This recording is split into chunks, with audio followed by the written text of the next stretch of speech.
Michael Shawn and the Takeover Legends, where the truth hurts, but also makes you laugh. Let's bring the legend in. No, because I wanted to go what? I wanted to go grab his records out of my collection, but I couldn't. Well, maybe we I got know, a little. because That's why it took me long to come back. We can't even play. A little. We got a little bit, maybe a little bit, just a couple seconds, just a little couple seconds. Give it to him. Let me see those hands together. Hand on out. Hey, everybody. Hey, they got to stop right there before we get flagged. Before we get flagged, y'all before Facebook shut us down, YouTube shut us down. Ooh, just a little bit. You felt that energy though. You felt it. Oh man, ladies and gentlemen, iconic. Oh my God. And this person who created what we can't play the whole song simply because Facebook and all that stuff. YouTube, please people, understand what we're about to do. DJ Kool is in the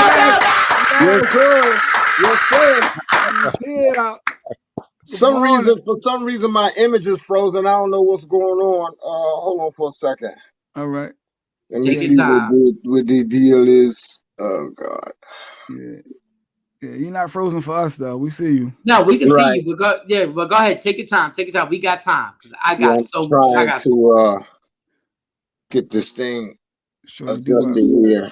Say DMV, stand up. I see you, Tosh. Yeah. Yes, sir. You tell us when you're ready. When you're ready. I'm just I'm trying to pair this Bluetooth speaker. So I can hear you. Instead of hearing you through the phone, I want to hear you through the speaker, if possible. If not, I'll just go ahead and. You know what I mean? No, you make it right, Jay Black. I'm still trying to get you on the IG live, and I'm trying to get after I get you. Let's get that. And for DJ those who don't know who DMV is, do you have to explain what the DMV is, Mike? Do people know? Man, if you don't know about DC, and you don't know what goes on in DC, I learned on a comedy tour. When I went to my first GoGo party, I had no idea. I was straight a New York kid who happened to be doing a comedy show in DC at a place called the Republic Gardens. Oh, the Republic. Yes, Republic. Back in the day. Yes. And I went over there multiple times, and then I finally got experience to what did we lose? Yeah, we dropped. He probably going to reboot and come back in. So I was in DC. Cam came with me one time to a show, and then I went to another show, and they had taken me to this party, and I had yet to perform at Howard or any of those colleges over there, and they took me to a party. And when I went in there, it was Ram, but I'm from New York, so I'm thinking, okay, where's the DJ?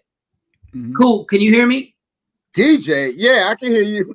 Okay, so cool. So I'm thinking, where's the DJ? So I walk in there and I hear the boom, boom, boom, boom, boom, boom.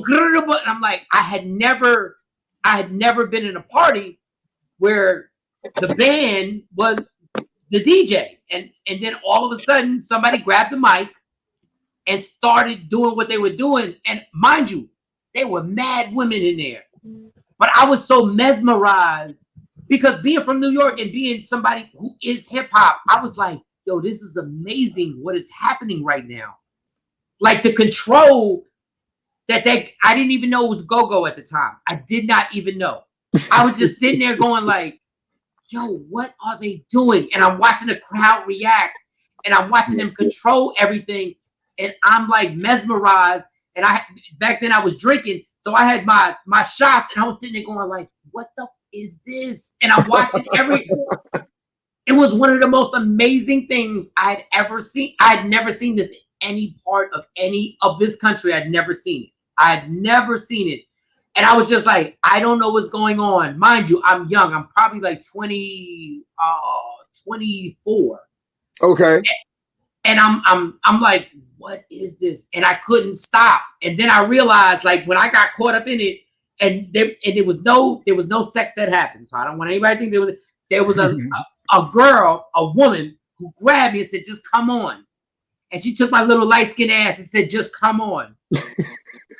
And I spent the next 2.5 hours just rocking, and they would chants that were going back and forth, and they would chants that they were saying back and forth, and I was like, and I was sitting there, she like, say this, and I was like, oh, and then once I got into it, I said, this is but then when I left DC, I was like, does anybody else know about this? And then you, yes, like what you said, you got the hand. And then all of a sudden, when people started realizing what this was, so when you left DC, so you're a legend, DJ Kool, you're a legend. Everybody knows there's nothing, when you walk around your area, when you leave that area and you went to the rest of the country, how hard was it to get people to understand what you were representing? I mean, well, GoGo has one element in it that kind of goes all the way across the board, and that's the element of call and response. Yes. I mean, that comes from gospel music. If you think about it.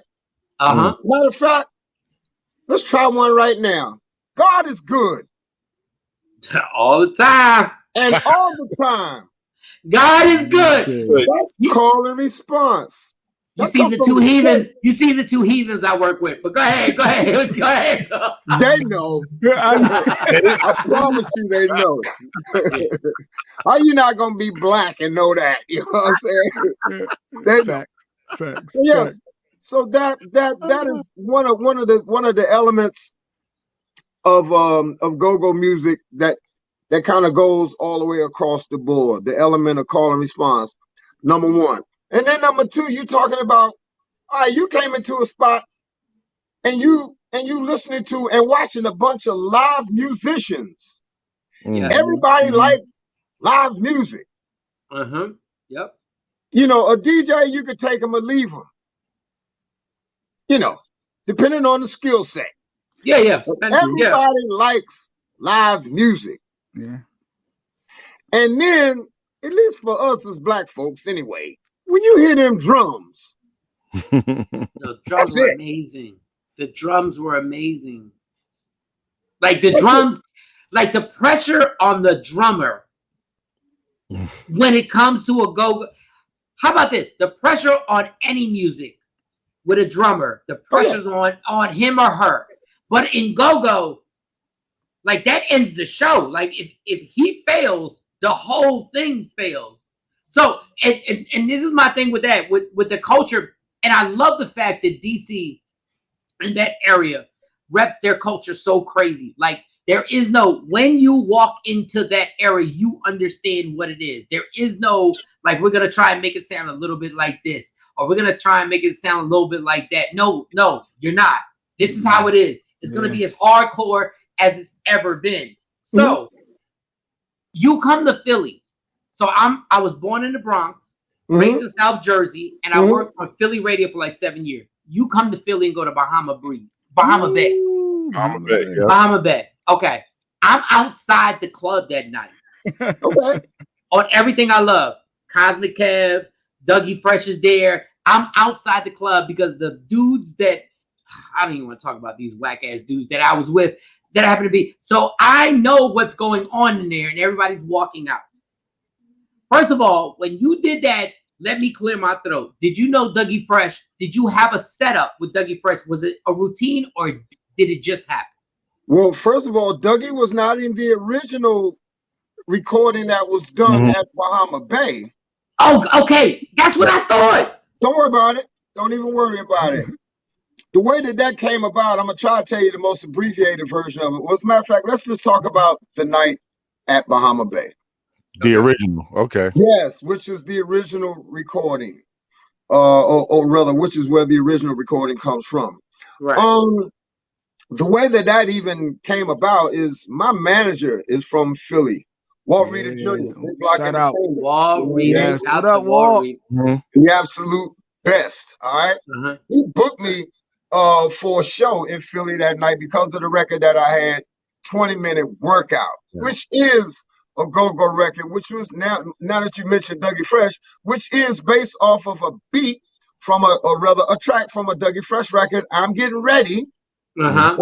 Which was produced by DC's own Rare Essence.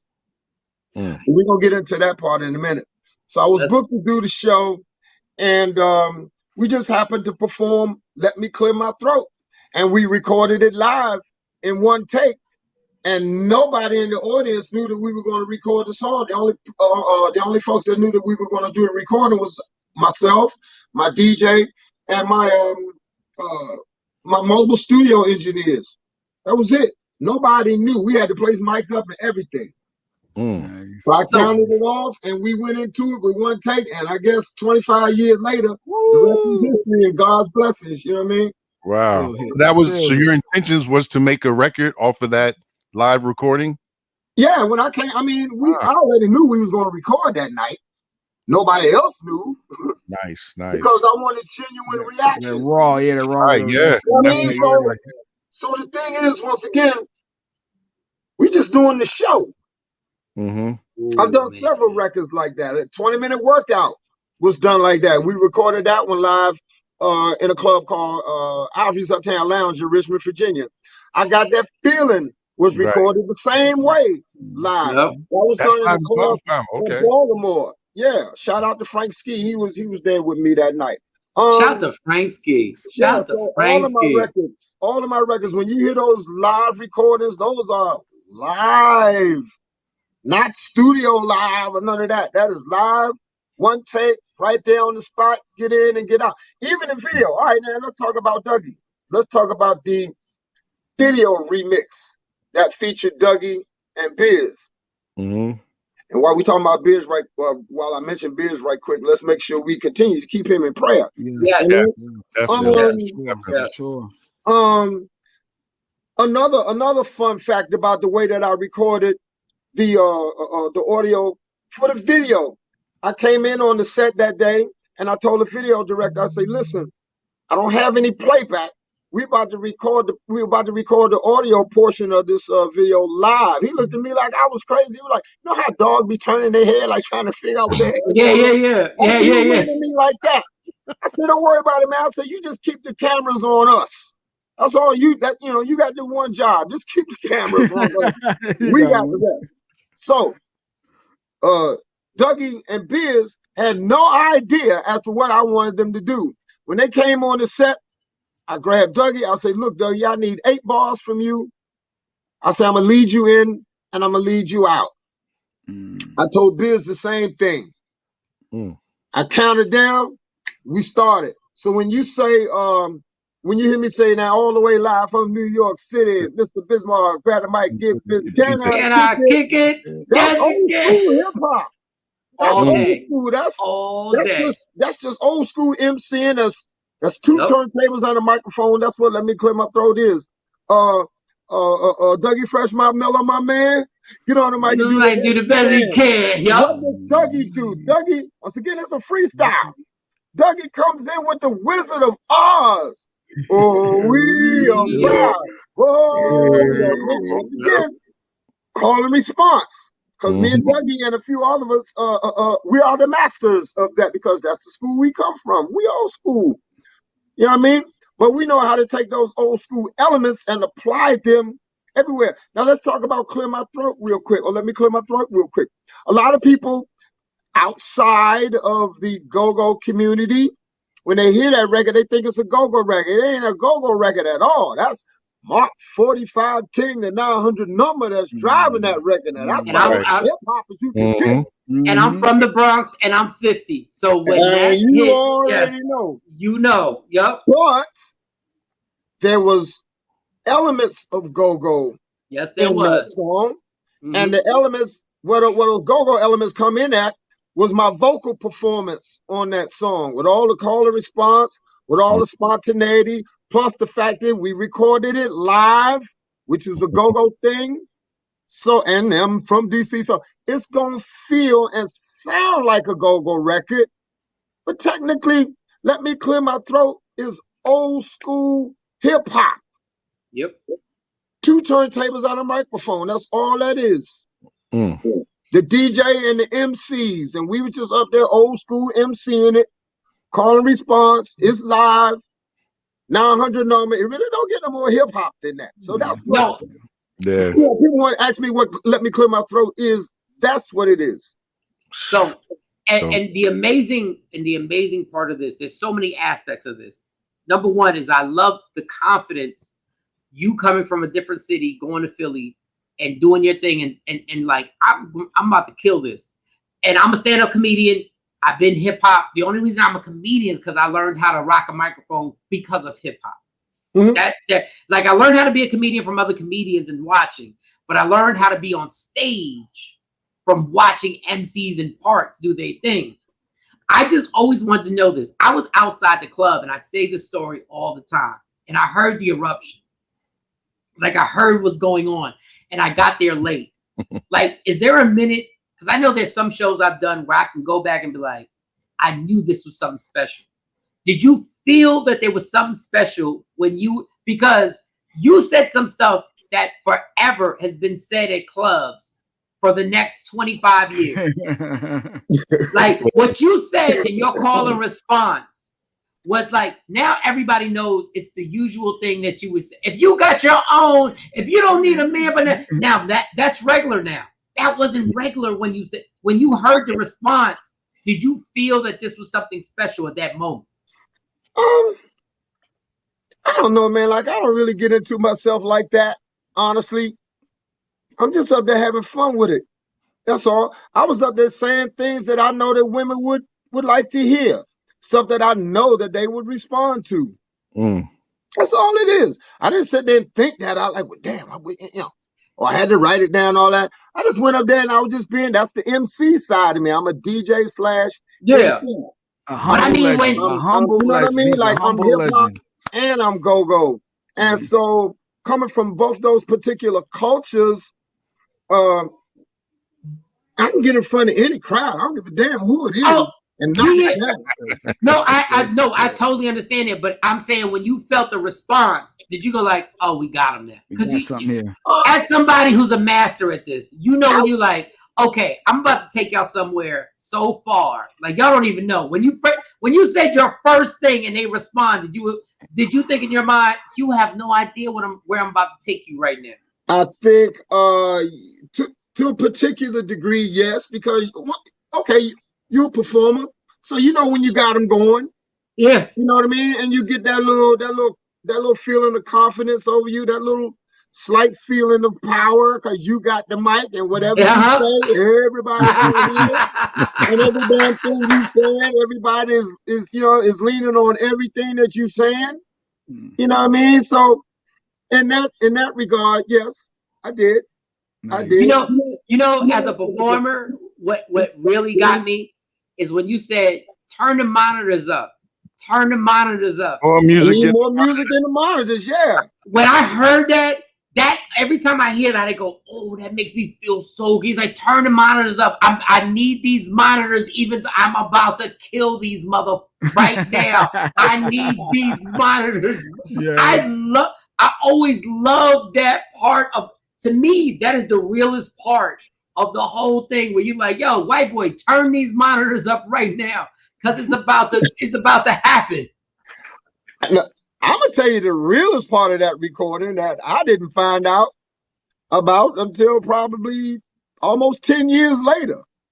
So I'm going through YouTube and everything, and I was watching the Clear My Throat video, and so I'm going through the comments, and so I seen one comment that said, "Eat my pussy at I don't know a minute and something." I'm like, huh, what?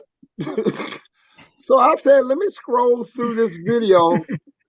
And so right when I say freeze, and I'm getting into the little routine about the ladies and whatnot. Yeah. Right after I said freeze, some lady, I don't know who she is to this day, because I didn't hear it that night. Some lady said, "Eat my pussy." I said, what? Now, mind you. All right, cool. It was my baby mom. Cool. It was my baby mom. and then, I proceed, with the routine. Yeah. So I'm saying all that to say this: for at least, quite possibly, damn near 10 years, that was played on radio. That was going across the airwaves. but it was so faint. Like you had to really be listening to hear that. Yeah. And I'm like, damn, Kool. I wonder if I would have seen that woman that night, she would have been, appealing to me. Ain't no telling what could have happened. Ain't no telling. Ain't I no could probably telling. have a son or a daughter from Philadelphia. You never know. Yo, Kool. It don't matter how old we get. We also like, you know what? If I would have met this chick, there's a good chance. Like I might have missed out. No, but the crazy thing about that is that how legendary it is. And I gotta just dig in the pockets because go hip hop. They're in this music business. People don't get the money they're supposed to make. Like they don't get the money they're supposed to make. Like if the Rolling Stones would have did exactly what you did that night and recorded it, they would have been 25 million deep forever. I'm not talking about one shot. It would have been forever. Oh yeah. If the Police or the Beatles or anybody would have done that, that would have been $15 million a year every year. Once every year would have happened. Did you make the money that you thought you should have made on that? And if you don't want to answer, I get it. But that is something that and I know it's not always about the money, but damn it, that is historical. No matter what city you play that in any, I don't care what gang affiliation. I don't care if it's Hispanics. I don't care if it's black. I don't care where it is. If you play it, the turn up gets real. Yep. Were you financially compensated for that? Overall, I would say yes. I mean, good. I mean, it's like going back to, who I was talking about a moment ago, my management, Big Block, Walt Jr.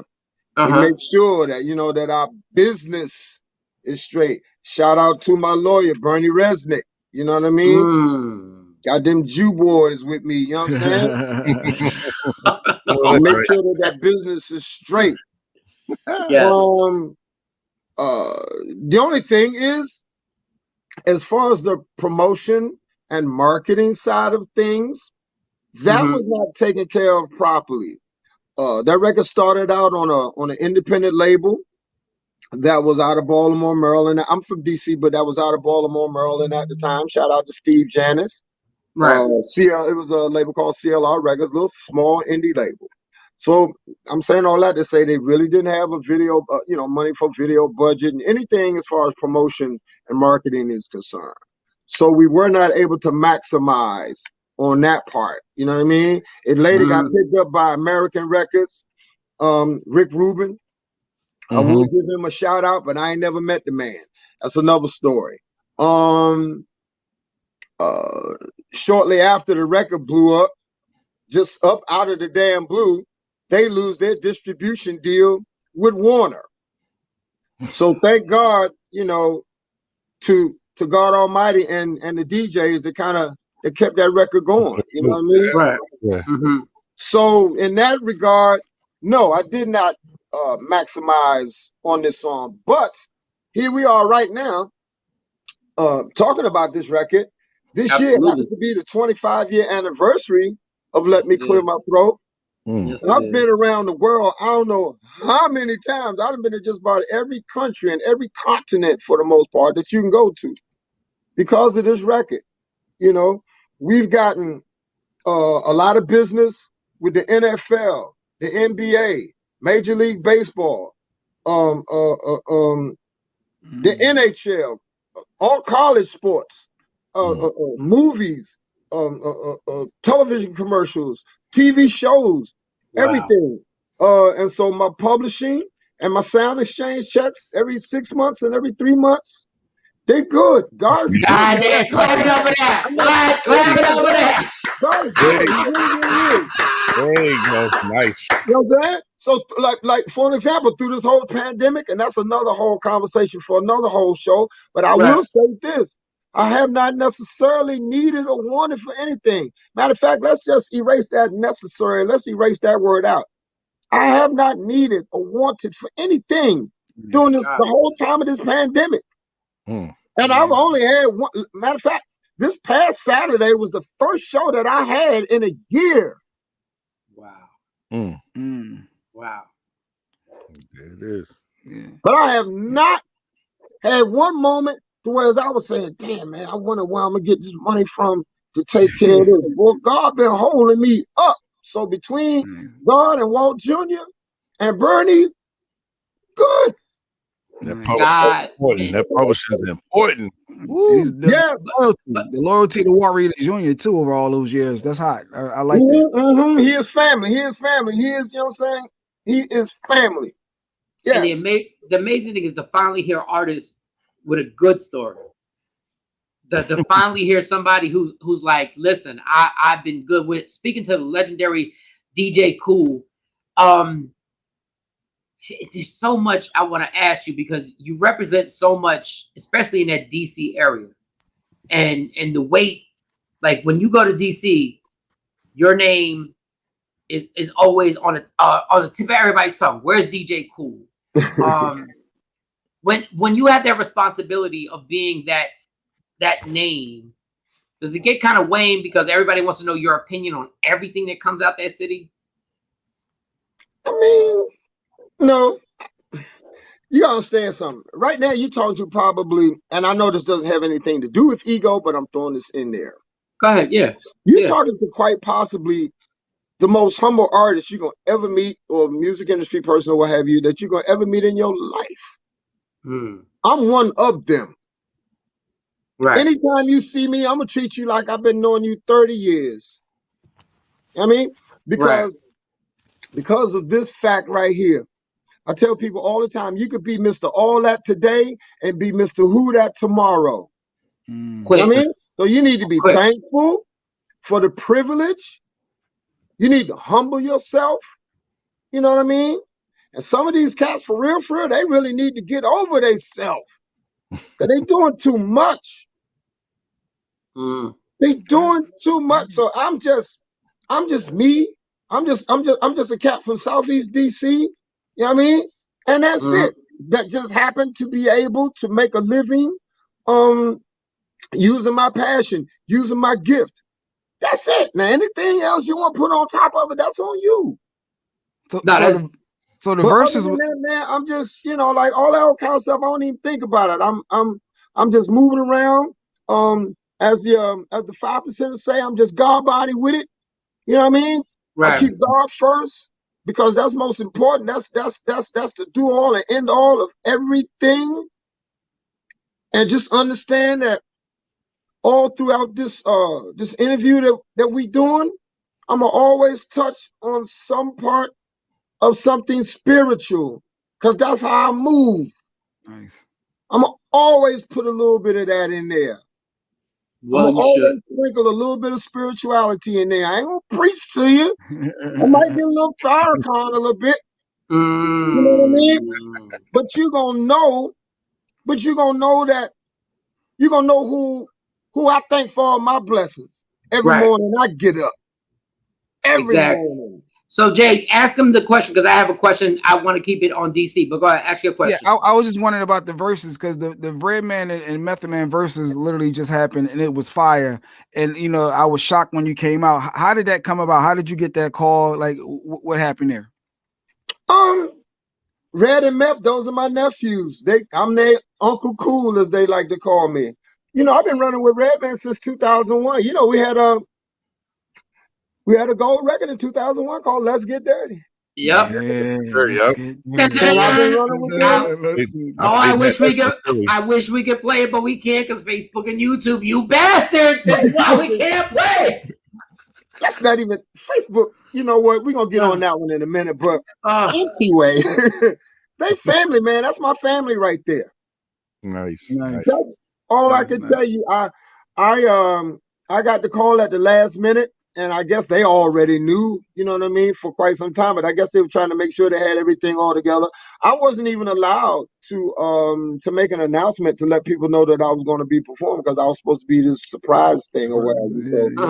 So that was just getting together with the family. But I'm gonna tell you what did happen that night, though. That was a surprise for me, and that was very fulfilling. I got a chance to meet K Solo. You never met K Solo? Never met him. Wow, that's crazy. Wow. Yes. But the amazing thing about that part was when we first, when we all got there, Doc came, what up, Uncle Kool, so K-Solo was with Doc. He has mask on though. What's up, DJ Kool, this and that, he acting like this big fan and whatnot. So I'm thinking, okay, boom, what's up, Shawn love the snap. So we get in, and it's time to do sound check. So I get up there and do mine. So then K-Solo comes up on the stage. He still had the mask on. Then he took the mask off. And I say, what? And like K-Solo, you can't miss him. If you know anything about hip hop, you know exactly what he looked like. He has a very particular look. You know what I'm saying? He's a Cherokee Indian. You know what I mean? The Cherokee is a full-blood Cherokee Indian, and he got them real strong features, like, you know what I'm saying? Always look, And I said, that's damn K-Solo. And so I come up to him after he finished. I say, bro, I said, I just want to humbly apologize. I said, when you came up to me and was speaking to me the way that you were, talking to me like you knew me, well, maybe you did know me. You know what I mean? I thought that I didn't know you. And we sat down and we talked and we chopped it up. And I found out that he was a prize fighter at one time that was about to go pro. Yes, I'm a big boxing fan. Yes, I'm sorry. I know I'm a huge boxing fan. Yes, K-Solo was on the verge to go. And we talked about that, because he was around. That was around Mike. He was talking about how close him and Mike Tyson were, and this and that. And my cousin that run with me, like he was in the fight game too at one point. So I let them talk, and they were talking about, this one and that one from this gym and that gym, and Golden Gloves and all that. Yep. Yeah, but then I didn't know K-Solo's backstory with Doc. I didn't know that part. I didn't know that he brought Doc in the game, and Doc was DJing for K-Solo. Yep.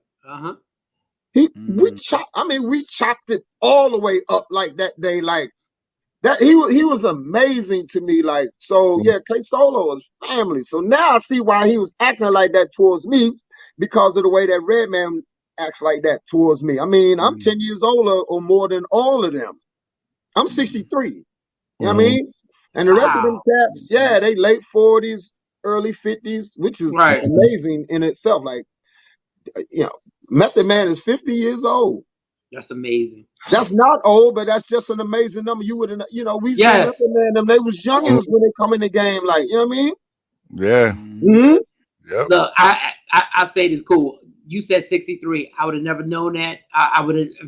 It's just amazing that we made it in hip hop and go-go, and the fact that our cultures, that we just have to like embrace a Method Man being 50, a Redman making it, because these rappers are dying at 20.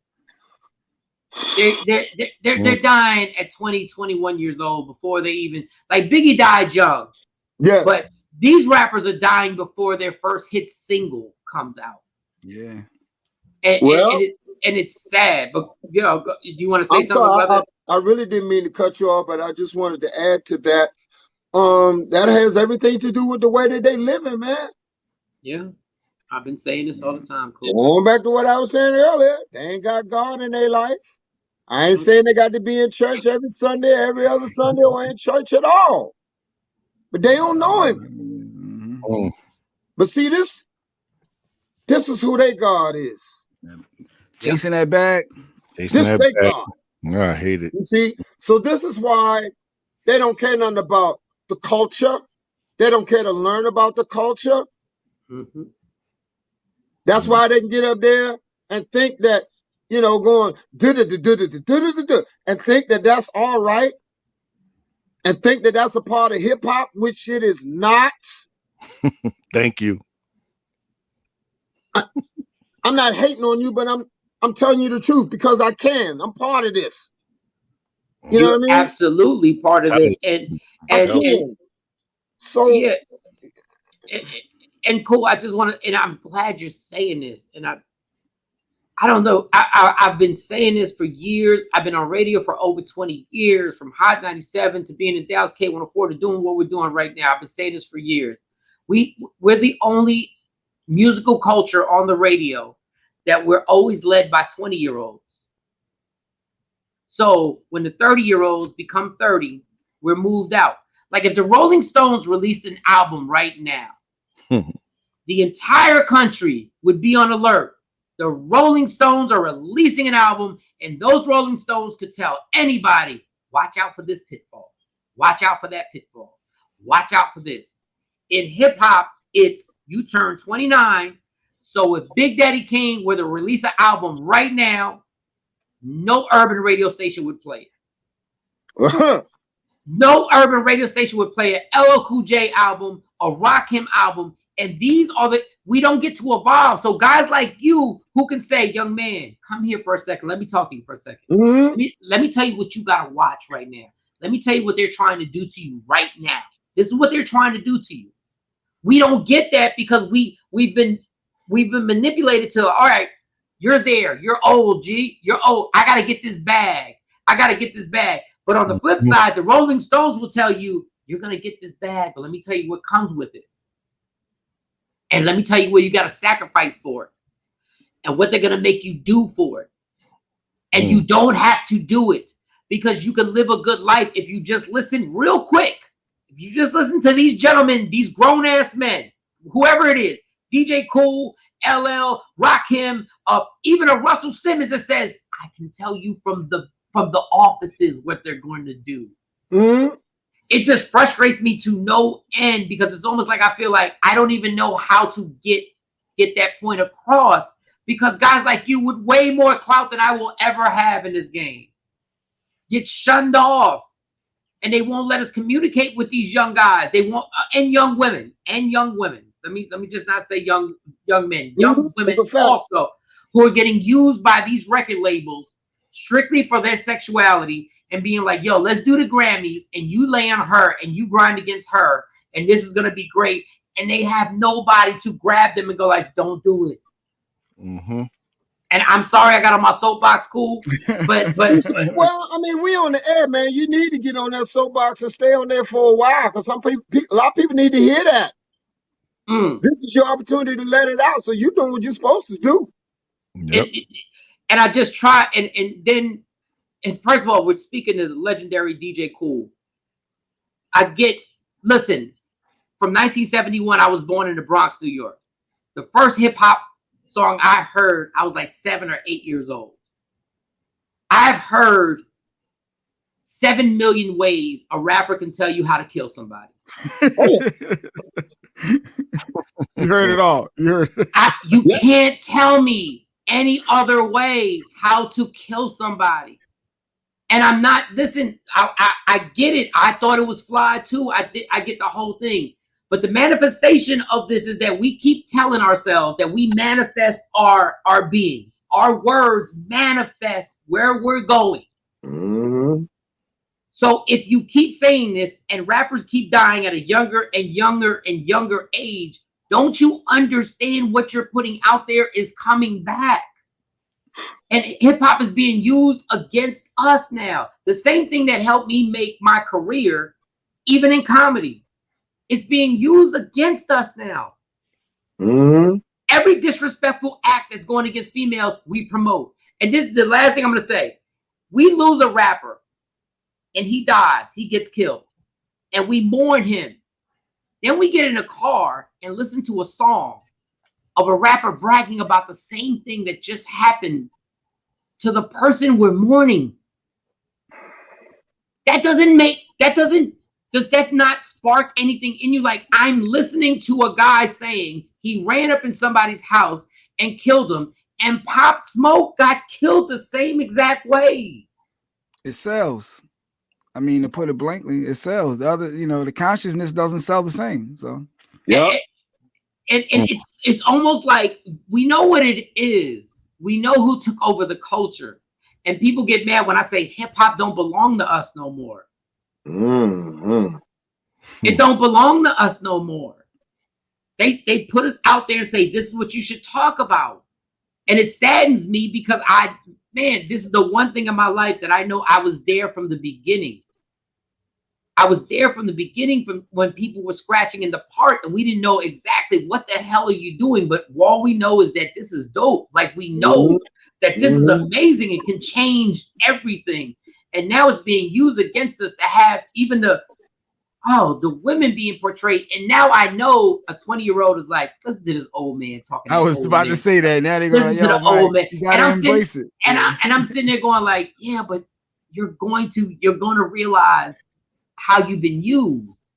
And Kool, please say whatever you have to say about this, please. I mean, my thing is this, like, listen, to listen to the old man talk thing. Like, I guess I've been fortunate that I haven't gotten that response from a lot of these kids, and it may be because of the way I look to them. Right. Like, yep. I'm flyer than they are. Like when they see me, real talk. When they see me, and that's normally the way that they see me. They see me in my work clothes. They be looking me up and down like, God damn, you look better than my father. You damn skip, y'all look better than your father. And probably older than your father. And your father's a fan. So let me sit you down and point you in the right direction, because you shit is crazy. I'm talking to this youngin' the other day, and I like to talk to them individually. I don't like to talk to them like a whole group of them. You can't. You know what I'm saying? Because the peer pressure thing and all that going on. And look, come here, I'm gonna set you down. It's gonna be me and you. And when you're talking to me, you're gonna look me in my face. Don't be looking all over the place, especially when you shake my hand. You better shake my hand like a man. Don't be shaking my hand like a little bitch and looking all off while you shaking my hand. You better look at me and recognize me, because you never know. You might have to recognize. You know what I'm saying? You might have to recognize me one day, right? So, case in point, I'm talking to this kid the other day. He's sagging and whatnot real bad. So I say, son, I say, let me ask you something. I say, have you ever heard the term buck breaking? Or have you ever heard the term breaking the buck? Do you know what that is? He said, nah. I said, well, this is what I want you to do. I say, I want you to research that. I say, just get on your phone, and ask Google. Google knows everything. I want you to type in buck breaking or breaking the buck. And I left him. He works at this place that does like t-shirts and stuff like that. Right. So I came back. I said, now when I come back here, I want you to tell me what you learned. So I came back, and first of all, youngin', God bless him, he got some kind of low focus problem, because I came back and I asked him, I say, now what did I ask you to research? You like, I don't know. I say, so now you telling me I'm sitting up here right in your face and you didn't hear a damn thing I said? I say, you might want to go get your little old hearing checked, because I'm right here in front of you and you telling me you didn't hear what I said. It's either you didn't hear me or you ain't paying attention to me. I said, I want you to tell me which one it is. So I said, all right. I said, now when I come back, I want you to tell me what you learned. So I came back to him.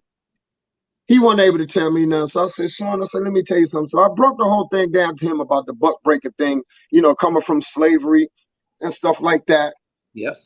Talking about that was the way that they used to make the rest of the slaves submissive, because they would sodomize you in front of your family, in front of the rest of the slaves and whatnot, and then make you sag your pants, so everybody could see. All right, that happened to such and such.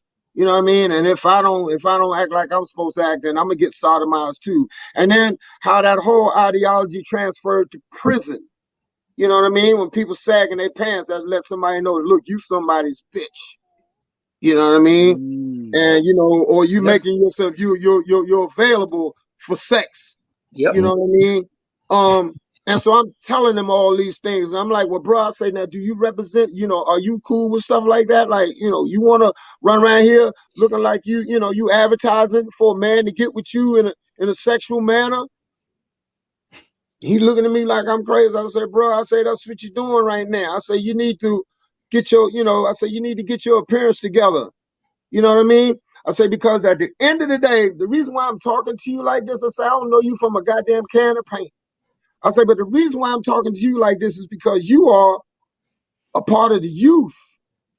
I say, and one of these days when I'm gone, you're gonna be in my slot. You're gonna be, believe it or not, if you live long enough, you're gonna be somebody's OG one day. I said, have you ever thought about that? Real talk. They don't even think about that. You gonna be somebody's OG if you live long enough. You're gonna be somebody's OG one day.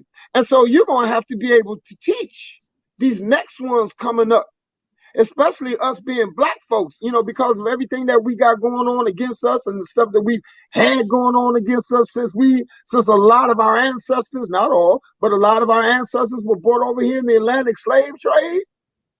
I said, boy, you better tighten up because it's going to be your turn to teach and lead one day. And so I'm trying to prepare you for that moment. I say, think about all the stuff that's going on around you right now. I said, I'm sitting up here looking at you. I got a damn mask on my face.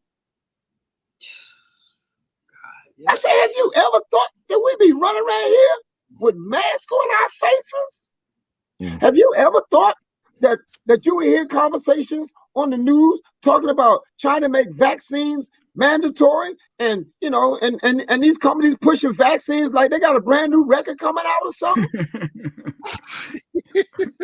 I said, do you understand what's really going on around here? And they don't. I say, do you know who Bill Gates is? I say, do you know who the 15 power families are that really run this world? Do you know who they are and what their agendas are? The entire world. Yep. I say, you need to wake up. I said, because it's going down for real out here right now. And he's looking at me like I'm from Mars. You know what I'm saying? Yeah. But I know at that point I had his attention. Of course. And I didn't talk, you know, I didn't talk to him like I was looking down at him or nothing like that. I'm right in front of him. And just like I say, he was by himself. So, you know, I was striking some nerves. You know what I mean? And then I guess the sound of my voice and the energy that I'm projecting at him at the same time, he had to start straightening this stuff up. Like, well, damn, you know, I need to get myself together. Pull my pants up right quick. Yeah. I say, but I'm trying to get you to a point to whereas when you step in a room, everybody starts adjusting themselves. Yes. You know, trying to make sure that they're speaking halfway decent English or something. You know what I mean? Because now you commanding respect without even saying anything. You know what I mean? Because of the energy that you're bringing in there. And they know that they ain't looking at no clown. You know what I mean? When they look at you. And I think that's what we got to give. That's one of the things we got to give these youngins. The other thing that we had to give these kids is some love.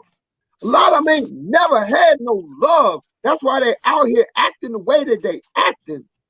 They never had no love. And nobody never told them, gave them a hug or anything. Nobody never say, well, that, you know, good job for whatever they was trying to, you know. Good job. As far as a good job is concerned, nobody never gave them their props or whatever. So you grow up with all this anxiety and whatnot. You know what I'm saying? So what kind of product you think you're going to put out there in the street when you got somebody with that type of mentality all the time? They'll do anything. Yes. Gotta show these youngins some love. Pull them to the side. Yo, man, what's up? You good? What you want to be? You know, this and that. What you want to do with your life? You're gonna have to start trying to figure that out right now, because right now you 16, but you're gonna wake up tomorrow, you're gonna be 35. Damn. And Kool, you said, I'm just like, nothing happens by coincidence. Like God has a plan, whatever your higher power is. I don't want to scare people off. If God ain't your, if that ain't your, then I'm no disrespect. But this happens for a reason, because I had to talk to a bunch of kids for a judge, and he wanted me to go talk to them because I've had my paperwork. I've been on probation twice. I've been through the system. And the first thing you said, show these younger people love. The first thing I said was, I know y'all think y'all know what I'm gonna say. The first thing I want to tell y'all is I appreciate y'all going through something harder than we ever went through when we were 17. And I want to give y'all, first of all, I want to spend this first 20 minutes on giving y'all credit for everything y'all going through and having to be 17 right now and 16 right now. So when you said that love part, it actually hit me, was like, that's exactly, we got to give these young people credit for getting through what they're getting through, because we got to take responsibility for the situations that we put them in. We got to take responsibility. Man, DJ Kool, legendary DJ Kool, I would love to have you back. Is there something? Is there a project that you? Is there a project you want to talk about? I just want to hear you talk and have you come back, dog. Like I honestly do, because I just want everybody. I want everybody. Well, you're older than me, but I want all these voices to be heard, so these younger 20, 17, 18, 19-year-olds can have these figures in their lives that they respect. Because when, like you said, when you take somebody out that group and you put them right in front of your face, all of a sudden the attention is paid. And I would love to have more people like you, just so that these young people can pay attention. So if there's anything you want to talk about, anything you want to promote, you probably don't. But if you do, like tell me what it is. Are you on the radio in DC? Are you still on the radio out there? Well, I was never necessarily on radio, at least not terrestrial radio. I've had, brief moments where they asked me to come in and do mix shows and this and that, but I was never a terrestrial radio cat because I've never liked the politics of it. Yeah. Yeah. How about it? You know what I mean? I come from a club DJ background. So with that being said, I'm used to being able to play what the hell I want to play. Yeah. And I know hit records because I break hit records. Nice. You know what I'm saying? You can't tell me nothing about what's hot because you ain't out there in them streets. You ain't out there in them clubs. I'm in front of thousands of people a night. And I know exactly what they banging to and what they ain't banging to. Yo, so ain't no way the hell you can sit up here and tell me, well, because of research. Damn it, it don't get no more. You don't get no more research than being right there in front of the damn people. Now, how much more research you need than that? Hey, yo, Kool. Hold on, I gotta say this because radio politics is amazing.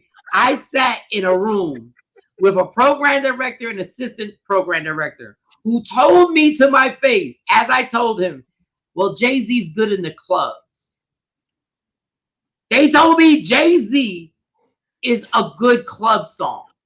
Jay-Z's not a good radio artist that we can play. This was 1990, I think it was 98. It was before 2000. And I remember sitting there going like, what are you talking about? The whole city's on fire right now. This is when he had just started State Property and Beanie Siegel and Freeway and Petey Craig. And I was like, no, and they were like, no. He's just that just works in the club. Continue, Kool. I just wanted to co-sign that. I just want to co-sign the politics and the nonsense that goes on in the radio. That's all I wanted to do. Continue. Hell, man. I'm like, but what I am doing is a weekly broadcast on a platform called GoGo Radio Live. And I come on every Monday from 8 to 10 p.m.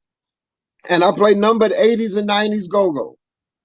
I play a lot of PA stuff, PA tape stuff that was never recorded, but stuff that my audience knows because for the most part they were there that night at Cherry's when Class Band was there in 1982, or they was there at the Black Hole one night when when Backyard was there in 1996. You know what I mean? They was at the Washington Coliseum one night in 1980 when Red Essence was there, and I'm playing something from that. So that's the type of stuff I'm playing. I call my program Monday Night Live, and the whole premise of Monday Night Live is I tell people that every month I'm broadcasting live from one of the clubs that I actually used to play at back in the day. I played at God knows how many clubs from 1979 to 1996. I had DC, Maryland, and Virginia covered. There's one point I was playing 7 nights a week between different clubs. On Monday, you can come see me at this spot. Tuesday, I'm here. Wednesday, I'm here. You know what I'm saying? And so on and so forth. And so it's been incredible. We are now about to transfer this whole thing to GoGo TV. We will be GoGo TV starting the first week in June.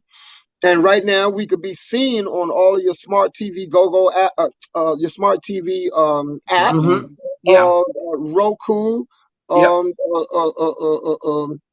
all of those, Apple TV, this and that. You know what I mean? And you can also hear us, on the podcast channels like Spotify, iHeartRadio, and some others. So I've been doing that since last May. The 10th of next month will be my 1-year anniversary with GoGo Radio, but it will be the 11th year anniversary for GoGo Radio, which is once again about to turn into GoGo TV, and I'm about to be made the face of GoGo TV. Nice. That's an amazing thing. Cool. DJ Kool, thank y'all. So thank you for taking time out to be a part of this. Real quick. I got a couple questions. Oh, before he asks his question, Kool, let me just tell you what this mother does all the time. At the end of every interview, no matter who we interview, at the end of every interview, when we're about to wrap up, this bastard waits till the end, right? When he knows we got to wrap up, he does it with everybody. And no matter who we interview, he does the same thing. Real quick. Now, this mother has the clock in front of him. He had this question 20 minutes ago. I don't know why. Now, hey, look, you cutting all into his time right now. No, I'm doing it. Exactly. Cool. I'm doing it on purpose because he does this on purpose. Oh, he's my brother. I'll die for these two individuals. I will die for. But he's an irritating motherfucker. But go ahead. I'm just trying to get. That's why you love him. That's why you love him right there. I love him. Go ahead. So similar to verses, I like to try to get to know our guests a little bit. So I'm gonna throw two things out there. You just pick one or the other. So in the mindset of let me clear my throat. So when I think of that, I think of for DJ Kool, is it Halls or Ricola? Pick one. Halls or Ricola? Bam! There it is. So he has it right there. I can't believe like the big mega pack. You gotta have it. I'm just mad that Jay Black actually did this whole thing and said Ricola, and he didn't even say pause afterwards. He said, "What do you put in your throat?" Okay, you go ahead. Go ahead. All right. Robot testing tonight. Hold on. Watch how you ask that question. Yes. DJ Kool, what do you put in your mouth? Hey, Kool, I'll die for him, but I gotta watch him. I gotta watch him. Go ahead. All right. So Robot testing and NyQuil. NyQuil. NyQuil kind of guy. All right. So with my hot tea, is the lemons or no lemons? Lemons. You gotta do lemons. All right. So since you're from DC, you can't pick DC. So Maryland or Virginia, you gotta pick one. Maryland. Okay, since we're playing games, DJ But Kool. see, it's crazy. Actually, scratch that question right there. I can't do that. You know what I'm saying? I am definitely from DC, right? But I got so many people in Maryland, so many people in Virginia, and as the youngins call it nowadays, DMV. So, give me a different question. Okay, how about this? How about TV shows? Snowfall or The Wire? The Wire. Classic. The Wire, Baltimore. Shout out to Big G. Yeah. 25 years later since Let Me Clear My Throat. Real hair or weaves? Real hair. You didn't say if you got your real hair. Ain't nothing like that. To go real old school with it, ain't nothing like the real thing, baby. You gotta end it on that. I'm not even gonna keep going. I gotta end it on that. Real quick, I have a new single. Coming out. We're going to start pushing on it next month called Cha Cha Cha. This is in the line dance genre right here. Okay. And so we should be shooting the video probably about mid-June. And be on the lookout for that. If y'all can maybe text me or email or something like that, I can send you Cha Cha Cha. I thought you about to say hit up Walt Raider Jr. We'll be in the video. We're gonna come down. Well, you could. Why not? You could. You're more than welcome. Hey, it's an invite. You heard that, Walt? Walt, I heard that, Walt. Yes, it's official. Yeah, Cha Cha Cha. Yes, sir. Stop playing, Walt. We'll be there. We'll be there. Trust me, we'll be. Already know, right? We already know. Say they gonna do something, it's done. Exactly. All it is a stroll down 95. That's all it is. That's all it is. I done went down there to meet a few people at the harbor, but we ain't gonna talk about that story. But anyway, DJ Kool, for real, on everything. Thank you so much. This has been legendary. Thank you for having me. Whatever you need from us, please just reach out, and we're gonna reach out because I still haven't even talked about them white boys running in the Capitol. I didn't even get to get your view. I didn't even get to get that. I didn't even get to get that. So let's say that for part 2 because no one. Part 2. It seems like no one is ever able to get in everything they want to get in with me with these interviews. We always have to do a part 1, part 2, part 3, part 4. You have to do a whole documentary, like, you know what I mean? A whole series. So that's fine with me. I love talking to folks, man. Yeah. Legendary DJ Kool, part 2. White boys running in the Capitol. That's how we gonna start the whole thing. It's gonna start right there. And taking a shit in the Capitol. Yeah, the whole thing. We're going the whole way. We're going the whole way. We're starting right there. Ladies and gentlemen, we will have Legendary DJ Kool, but we have to congratulate him for all the success. GoGo Radio is going to be GoGo TV. He will be the face of that. He also will have another song coming out that we're going to be in the video. Yeah, it's official. I just manifested it. DJ to play it. DJ Kool. DJ Kool. Thank you so much. So I need somebody's email or something. Jay Black. I get it over to Walt Reader. Yeah, I give it over to Walt Reader. Yep, we got it. Yes, sir. So I need to send you that immediately. Yes. Okay. We got it. I'm gonna take a black and mild break, and we're gonna come back. That's what I do. Hey, look, ease from Big Brother Little Bud. Ease up on them black and miles. I know, right? Because that goes where? That goes here. In my chest and my lungs. And that coronavirus mess goes where? In your chest and your lungs. Tell him Kool. Tell him Kool. Tell him one more time. Say it again. Just ease up on the black and miles because they going here and that crap that's going on out here, that's going here too. And you need this strong. You need this King Kong strong. You know what I mean? There you You're go. absolutely right. So you're absolutely right. Black and miles. Absolutely That's right. all I'm gonna say. Me I'm not a vaccine guy. I just want to throw that out there. And I think it's pitiful that they call themselves trying to make that a mandate, for people like myself that need to travel and all this kind of stuff. Y'all gonna have to find another way to get me. You can't get me that way. But that's just the music that I'm playing. You know what I mean? I can't put that on nobody else. There you go. Natural health remedies, that's where I'm at. Me, Dougie, a bunch of us on the natural health kick. Been like that for years. Hey, Kool. Oh, real quick. We got Walt Reader's joint. How do we get, you know what, Jay? We need his direct email. Okay. Like we need a direct email, but we can't say it right now because I don't want your email to go crazy.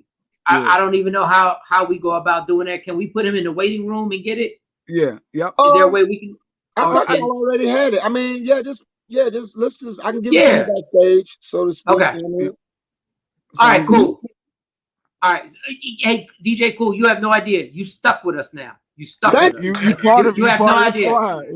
You have no idea. I may not play the drums, but if you give me the tambourine, pause. I will play the tambourine, but pause. I will kill it. I might give you the cowbell. Yeah, give me the cowbell. I'm Puerto Rican. The cowbell, I kill the cowbell. Yeah. You keep that rhythm going, yes, sir. I'm in the building. I'm walking with a cowbell. I'm putting tape around the bottom of it. I'm going. I'm going.